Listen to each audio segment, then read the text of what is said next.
కల్వకుంట్ల తారక రామారావు డ్రామారావు పిచ్చి ముదిరి ఇంకా తెలంగాణ రాష్ట్రంలో వాళ్ళ నాయననే ముఖ్యమంత్రి, వాళ్ళే అధికారంలో ఉన్నారని ఒక భ్రమలో మాట్లాడుతుండు. ఈ రోజు నువ్వు చేసిన ఒక విధ్వంసానికి, నీ కుటుంబం చేసిన ఒక విధ్వంసానికి తెలంగాణ రాష్ట్ర ప్రజలు 15 నెలల క్రితమే మీకు బుద్ధి చెప్పడం జరిగింది. 3 ఏళ్లలో అధికారంలోకి వస్తామంటారు. 3 ఏళ్లు కాదనైనా 30 ఏళ్లైనా తెలంగాణ రాష్ట్రానికి మీరు చేసిన ఒక విధ్వంసానికి ప్రజలు మిమ్మల్ని క్షమించే పరిస్థితే లేదు.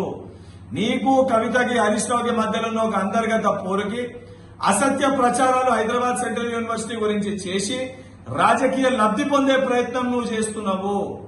ప్రభుత్వ భూముల్ని ప్రైవేటు వ్యక్తులకి కట్టబెట్టిన చరిత్ర నీది, నీ కుటుంబానిది, నీ ప్రభుత్వానిది. ప్రభుత్వ భూముల్ని ప్రైవేటు వ్యక్తుల దగ్గరికి వెళ్లి తీసుకొచ్చిన చరిత్ర మా గౌరవ ముఖ్యమంత్రి రేవంత్ రెడ్డి గారిది, కాంగ్రెస్ ప్రభుత్వానికి. గతంలో ఎంతో మంది ముఖ్యమంత్రులు చెయ్యలేంది ఆ 400 ఎకరాల ప్రభుత్వ భూమిని ప్రైవేటు వ్యక్తుల దగ్గరికి వెళ్లి న్యాయపరంగా కొట్లాడి తీసుకొచ్చింది గౌరవ ముఖ్యమంత్రి రేవంత్ రెడ్డి గారు.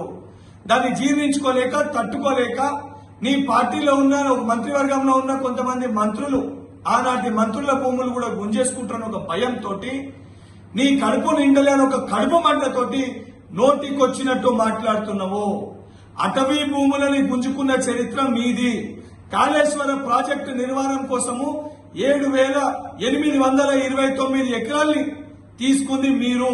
ఇవన్నీ మర్చిపోయి నోటికొచ్చినట్టు మాట్లాడితే తెలంగాణ ప్రజలు, దాని వలన రేపు పొద్దున ఉద్యోగ అవకాశాలు రాబోయే యువకులు తెలంగాణ రాష్ట్రంకి వెళ్లి నిన్ను, నీ కుటుంబాన్ని రాళ్లతోటి తరిమికొట్టే పరిస్థితి వస్తుంది. కేటీఆర్ ఖబర్దార్.